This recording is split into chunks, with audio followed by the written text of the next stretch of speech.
Bismillahirrahmanirrahim. Assalamualaikum warahmatullahi wabarakatuh.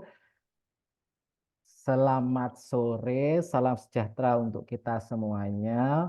Mohon maaf, tadi saya masih ada kepentingan ya di kantor, jadi masih itu kemudian ada pemadaman juga, ini baru nyala juga. Jadi mohon maaf atas keterlambatan yang saya lakukan di hari ini. Nggih.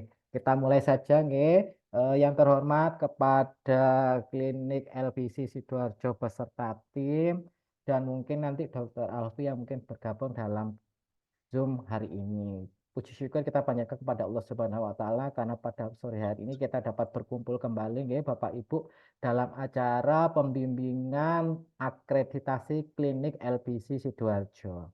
Nah, untuk tema kali ini adalah terkait dengan bab 1 nggih Bapak Ibu terkait dengan tata kelola klinik. Ya, tata kelola klinik yang nanti akan saya sampaikan. Mohon izin share screen.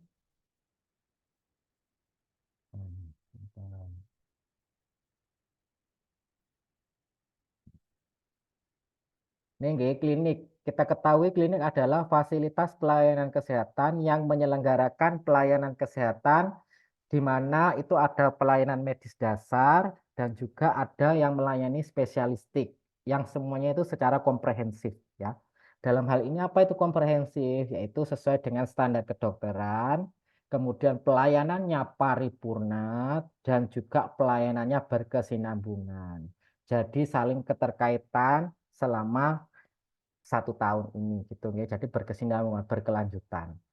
Nah, apa bedanya klinik utama dan klinik pratama dan utama dalam hal ini adalah klinik pratama adalah klinik yang menyelenggarakan pelayanan medis dasar dengan kompetensi dokter dan dokter gigi.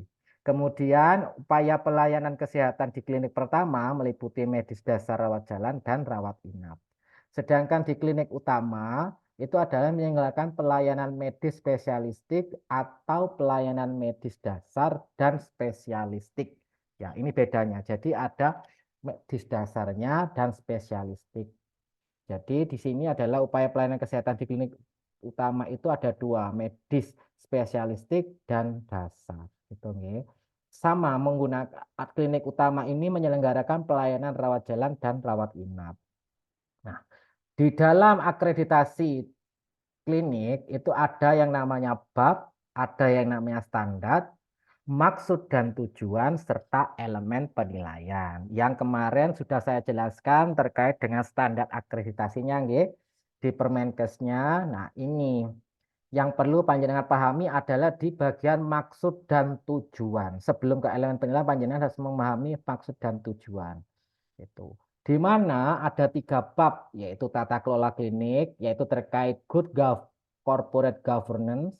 Kemudian bab 2 terkait dengan peningkatan mutu dan keselamatan pasien. Dan yang bab 3 adalah penyelenggaraan kesehatan perseorangan yang nanti akan dijelaskan oleh Dr. Afi. Kan ini sudah dijelaskan terkait dengan berfokus pada pasien. Jadi untuk bab 1 dan bab 2 itu ada 37 elemen penilaian.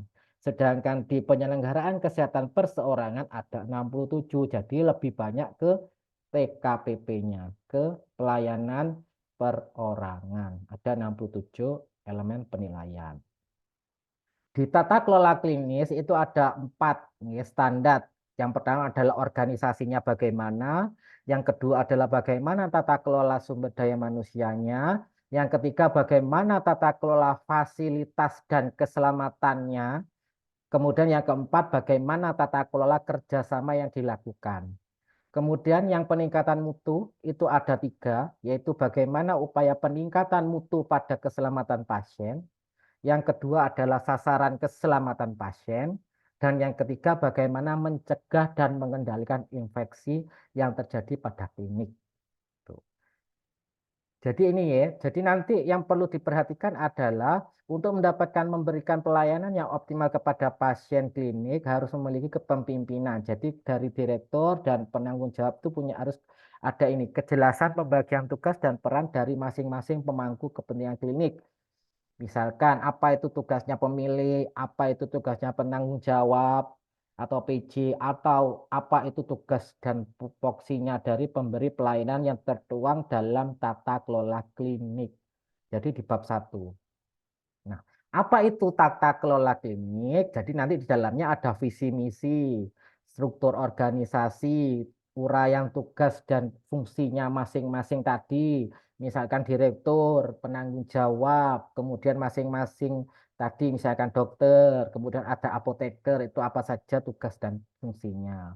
Kemudian yang kedua, tata kelola sumber daya manusianya. Bagaimana penilaian kinerjanya nanti dilihat. Kemudian tata kelola fasilitas ya terkait surat izin operasional, kemudian program manajemennya, fasilitas kesehatannya seperti apa, kemudian limbahnya seperti apa, nanti limbah B3, sampah domestik, itu sebagaimana pengelolaannya, keamanannya, bagaimana di klinik, apakah ada nanti tenaga keamanan, atau menggunakan CCTV, itu nanti akan dinilai di sini. Kemudian yang pertama, tata kelola klinik ya, TKK 1. Dalam hal ini struktur pengorganisasian klinik ya, di mana dalam mengembang tugas perlu pengorganisasian yang jelas. Nah, salah satunya yang dinilai di sini adalah visi, misi, tujuan sebagai landasan operasional. Jadi nanti ini perlu adanya visi, misi, tujuan. Nah, ini kan sudah disusun ya oleh klinik LBC, apa itu visinya, misinya apa, itu nanti dituangkan di sini. Kemudian strukturnya, siapa yang bertanggung jawab sebagai penanggung jawab klinik, penanggung jawab mutu siapa, penanggung jawab MFK, manajemen fasilitas kesehatan, siapa yang bertanggung jawab terkait PPI, itu semuanya dijelaskan di sini. Sampai dengan uraian tugas dan wewenangnya. Tupoksinya apa saja. Itu. Yang dinilai berarti yang maksud dan tujuan ini. Ya, penjabarannya dari maksud tujuan ini dituangkan dalam elemen penilaian. Jadi panjenengan pahami dulu maksud dan tujuannya. Tuh. Nah, ini nggih, tersedia visi, misi, tujuan klinik. Nah, nanti berarti kalau penetapan visi ini berarti ada SK klinik LBC Sidoarjo terkait dengan visi misi. Berarti yang menetapkan adalah direkturnya atau pemilik pimpinan kliniknya. Oke. Kemudian struktur organisasi klinik ini bisa melalui penanggung jawab klinik nanti ya yang melakukan pengesahan. Setelah panjenengan melakukan pembagian struktur baru disosialisasikan ke timnya. Si A misalkan sebagai penanggung jawab klinik, dia juga punya fungsi sebagai dokter umum, apa tugasnya. Kemudian wewenangnya apa saja, itu dijelaskan di sini, dirapatkan, dikomunikasikan bersama. Si B jadi paham, si A itu tahu kalau tugasnya ini, lain teman-temannya yang lain memahami fungsinya. Misalkan penanggung jawab mutu si A. Jadi misalkan ada yang menanyakan siapa penanggung jawab mutu, jadi semuanya tahu, oh si A sebagai penanggung jawab mutu, bukan hanya si pemilik tupoksi itu yang memahami, tapi yang lainnya juga memahami. Misalkan dan tanya siapa yang bertanggung jawab terkait manajemen fasilitas kesehatan, si B misalkan ya si. Nah si B ini otomatis kan akan diketahui juga oleh teman-temannya. Misalkan ada yang bertanya, nanti teman-teman juga bisa menginformasikan si B yang mengelola manajemen fasilitas kesehatan. Itu. Jadi semuanya berhak memahami apa itu tugas pokok dan fungsinya, Mas. Paling tidak memahami ini yang megang ini, yang ini megang ini, seperti itu. Uraian tugas, tanggung jawab, dan wewenang nanti dimasukkan dalam SK. Jadi ini satu kesatuan, satu kesatuan, 1, 2, 3 ini bisa dilakukan dalam satu kali, maksudnya dalam satu kegiatan. Ya. Jadi misalkan SK visi misi, kemudian disusun juga SK struktur organisasi, di dalamnya ada uraian tugas dan tanggung jawab, serta wewenang. Setelah itu ada rapat penyampaian informasi, mulai dari visi misi, kemudian informasi strukturnya, tupoksi masing-masing anggotanya, itu nanti dijadikan satu boleh. Oke. Kemudian tata kelola sumber daya manusia. Dalam hal ini terkait dengan perencanaannya, pemetaan kebutuhan, rekrutmen, evaluasi, dan pengembangan sumber daya manusia. Jadi penanggung jawab klinik nanti kita tanyakan apakah dia seorang dokter atau dokter spesialis atau dokter gigi spesialis. Penanggung jawab klinik harus memiliki SIP dan dapat merangkap memberi layanan. Jadi kalau penanggung jawab klinik itu berarti harus dokter, dokter gigi, dokter spesialis atau dokter gigi spesialis dan memiliki SIP. Penanggung jawab hanya dapat menjadi penanggung jawab satu klinik PJ-nya. Ya. Nah, ini file kepegawaian yang harus dimiliki masing-masing pegawai. Misalkan ya, nanti kan sesuai dengan kesepakatan yang ada di masing-masing klinik. Misalkan dalam satu map itu ada kualifikasi, dia misalkan terkait perawat, berarti ijazahnya harus D3 keperawatan. Kemudian pelatihan-pelatihan apa yang sudah diikuti. Kemudian dia juga misalkan punya pelatihan PPGD, BCLS, ACLS gitu ya, dimasukkan. STR yang masih berlaku, SIP ini dimasukkan dalam satu file kepegawaian.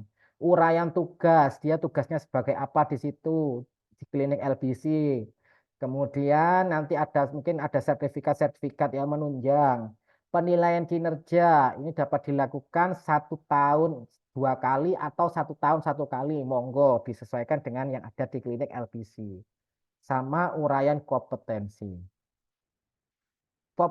Kemudian evaluasi kinerja seluruh SDM dilakukan secara berkala. Maksudnya itu 1 tahun 1 kali atau 1 tahun 2 kali. Nah, elemen penilaiannya ini ya, elemen penilaiannya adalah pemenuhan kebutuhan dan ketersediaan tenaga dilakukan sesuai dengan jumlah dan jenis kebutuhan. Yang dibutuhkan apa? Dokumen perencanaan, kebutuhan tenaga. Jadi ini disesuaikan nanti. Misalkan di klinik LBC, itu pasiennya ada berapa sih jumlahnya? Nah, itu nanti akan berpengaruh terhadap perhitungan karyawannya. Ya, entah itu kebutuhan dokter, perawat, apoteker, dan lain sebagainya. Ini bergantung dari jumlah dari pasien selama 1 bulan. Oke. Atau 1 tahun. Bisa nggih, selama 1 tahun panjenengan dihitung ya, selama 1 tahun itu kebutuhannya berapa, itu bisa di rata-rata. Kemudian nanti akan diwawancara kepada PJ, penanggung jawab klinik, dan pimpinan klinik terkait proses rekrutmennya. Bagaimana itu. Kemudian yang kedua adalah pemenuhan file kepegawaian setiap SDM yang ada secara berkala. Jadi setiap bulan dipantau ya. Misalkan mungkin ada yang pelatihan, berarti monggo segera diperbaharui filenya. Mungkin ada yang STR-nya atau SIP-nya tidak berlaku, nggih monggo diperpanjang. Itu. Kemudian kinerja SDM ini maksudnya adalah penilaian kinerjanya, hasilnya dimasukkan dalam file kepegawaian. Ada buktinya, penilaiannya dilakukan 1 tahun 1 kali atau 1 tahun 2 kali. Monggo disepakati di LBC, gitu nggih. Nanti diwawancara bagaimana proses evaluasinya kinerjanya di sana. Apakah dilakukan 1 kali atau 2 kali dalam setahun. Ditanyakan antara pimpinan dan staf itu sama tidak jawabannya. Gitu. Kemudian tata kelola fasilitas dan keselamatan. Nah, kita lihat dalam upaya meningkatkan keselamatan ini harus mencakup ini nanti yang dibahas. Keselamatan dan keamanan dari bangunannya, SIO-nya ini maksudnya ya. Dari surat izin. Kemudian bagaimana bahan berbahaya beracunnya dan limbah B3-nya dikelola. Apakah sudah punya IPAL, kemudian dan lain sebagainya itu. Pembuangan air limbahnya itu kemana. Itu nanti kita lihat di sini. Kemudian penanggulangan bencana ya, penanggulangan bencana ini misalkan ada gempa bumi misalkan untuk misalkan di apa ya? Pencegahan misalkan ya, ada misalkan apabila terjadi gempa bumi, kemudian kebakaran itu apa yang harus dilakukan, diidentifikasi, bagaimana evakuasinya. Itu perlu dilakukan di sini. Kemudian sistem proteksi kebakaran berarti terkait dengan APAR, F-RED, code red ya, code red. Berarti ini bagaimana adakah simulasi terkait dengan code red dan lain sebagainya di sini. Peralatan medis ini didata, setiap unit itu didata peralatan medisnya. Apakah sudah ada semuanya? Jadi ini didata semuanya ya, peralatan medis baik non medis itu didata semua yang ada. Mana yang perlu dipelihara, mana yang perlu dikalibrasi, itu monggo di list, dicek list di sini. Kemudian sistem utilitas, listriknya, apakah listriknya sering padam atau menyala 7 kali 24 jam, itu airnya itu pakai apa, PDAM atau sumur atau seperti apa, atau sering kekurangan air, itu monggo. Kemudian gas medis ini maksudnya tabung oksigen ya. Tabung oksigen untuk yang rawat jalan ataupun rawat inap kan diperlukan ya kalau yang di IGD. Itu diperlukan juga gas medis. Kemudian sarana sanitasi maksudnya IPAL. IPAL, kemudian sistem pembuangan airnya, air limbahnya itu ya. Itu apakah gorong-gorongnya itu tertutup dan lain sebagainya kita akan lihat. Kemudian sampah domestik. Nah, ini sampahnya yang di misalkan panjenengan mengkonsumsi makan gitu ya, kemudian sampah daun-daun. Nah, itu bagaimana pengelolaannya? Diangkut oleh siapa? Diangkutnya berapa kali? Kemudian bagaimana pembiayaannya?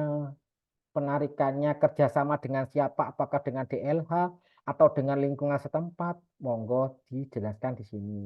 Serta limbahnya juga. Misalkan kan ada limbah cairnya juga.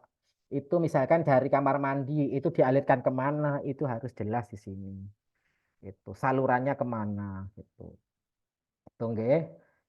Nah, ini tersedia bukti perizinan sesuai dengan ketentuan perundang-undangan, berarti SIO. Ya, kemudian ada program manajemen fasilitas MFK. Jadi nanti panjenengan bikin program manajemen fasilitas yang isinya ada 7 ini. Kapan klinik melaksanakan keselamatan keamanan, kapan melakukan ini B3-nya, penanggulangan bencana, bagaimana proteksi kebakaran, peralatan medisnya, apakah sudah semuanya di list, apakah ada yang dipelihara, misalkan rusak itu harus seperti apa, dikalibrasi, kemudian listriknya seperti apa, kemudian air tadi, gas medis, dan lain sebagainya. Kemudian daftar inventaris dan bukti pemeliharaan. Di sini nanti akan dilihatkan bagaimana panjenengan melakukan pemeliharaan sarprasnya. Misalkan setiap bulan itu apakah panjenengan di list setiap bulan itu ada jadwal perbaikan atau seperti apa itu akan di list di sini. Jadi semua daftar inventaris yang ada di sana baik medis maupun non medis diinventarisir, di list. Kemudian ada bukti pengamanan ya, pengamanan dan pengawasan. Mungkin ada CCTV, kemudian mungkin ada tenaga keamanan ya, itu bisa di sini. Nanti kita wawancara ya, kalau misalkan dengan satpamnya itu wawancara, diobservasi. Apakah ada buku tamu kalau mau masuk ke sana oleh satpamnya ditanyakan ya itu nanti. Kemudian bukti pengelolaan limbah B3 berarti IPAL ini ya, IPALnya kalau punya IPAL. Kemudian kalau nggak punya IPAL seperti apa kita lihat nanti. Kemudian sampahnya domestik tadi sama, nggih, siapa yang mengangkut, bagaimana pembiayaannya, itu semuanya nanti dilihat. Pengelolaan air limbahnya sama, airnya maksudnya ini air dari kamar mandi itu dialirkan kemana, gorong-gorong yang terbuka atau tertutup, itu kita lihat di sini. Kemudian apar, peletakan aparnya benar atau tidak, ya, tingginya benar atau tidak. Kemudian habis itu dipelihara enggak. Nah, misalkan tabungnya itu sampai kosong enggak sih di situ? Itu kan kadang enggak pernah dicek. Nah, itu juga berpotensi nanti. Misalkan terjadi kebakaran, enggak bisa digunakan. Kemudian apakah sudah pernah disimulasi penggunaan APAR, seluruh karyawan itu memahami, atau hanya cuman petugas keamanannya saja yang paham menggunakan APAR? Itu kita akan tanyakan nanti. Kemudian penanda jalur. Nah, penanda jalur ini maksudnya adalah misalkan klinik LBC 500 meter. Nah, itu ada biasanya pelangnya 500 meter LBC Sidoarjo gitu. Atau 100 meter atau 200 meter itu kan ada biasanya. Kalau di puskesmas ada kan, ini sama di klinik untuk menandakan bahwasanya oh klinik LBC ini di sini toh arahnya ke kanan atau ke kiri gitu. Kemudian ada jalur evakuasi. Nah, masangnya benar atau tidak, terlalu tinggi atau tidak, kita akan lihat nanti. Kemudian apakah benar menuju ke titik kumpul atau malah nanti malah membingungkan alur jalur evakuasinya.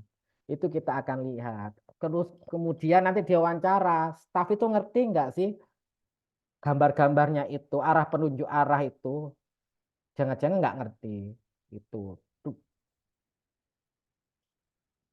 Oh, kok mati?